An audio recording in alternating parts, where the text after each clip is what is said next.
There are calls for a major cull of wild deer here in the southeast.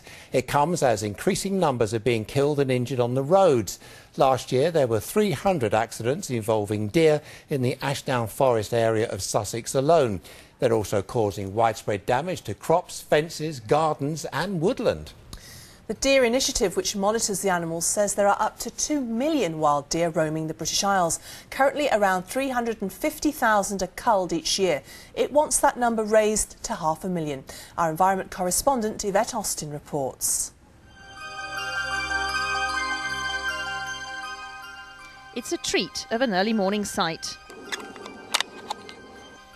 Wild deer in the Sussex countryside. But they're causing a problem.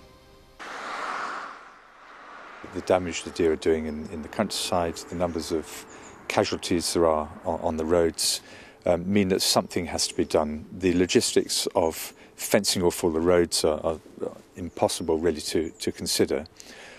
So reduction in the deer population as a whole needs to be done. The question is always going to be, who's going to do it? This is precisely why many conservationists are calling for a cull. This female deer was hit by a car in the early hours of this morning and because of her injuries has now had to be put to sleep. The job of managing deer populations lies with stalkers like Fred Marshall, who are called in by landowners and farmers who want numbers controlled. Yet still, despite what they do, the deer population as a whole is increasing dramatically. A widespread cull, though, would be difficult. We're in now mid-stalking season, and the deer are quite aware that stalkers are after them.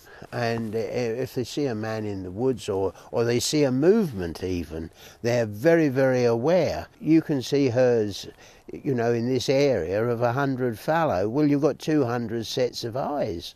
And what's more, you can probably only shoot one out of that 100 deer, and then they're gone. And that's 100, there's 99 deer gone. But what difference does that make? Very little. And for many wildlife enthusiasts, culling is not the answer.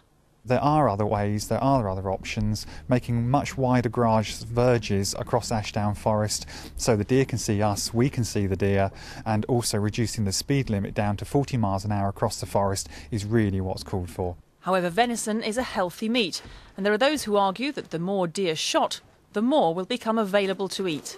If you can source everything locally, it produces income and economy for the local areas. You cut down your disease problems because you're not transporting carcasses of live animals everywhere. So it's relearning these old skills. It's always been there, but it's just been too easy to go buy stuff from the supermarkets. The support for humane culling in areas where there are significant problems is widespread. Neither the RSPCA or the Deer Society are against it. Nevertheless, agreeing the detail is unlikely to happen in the near future. Yvette Austin, BBC South East Today, near the Ashdown Forest.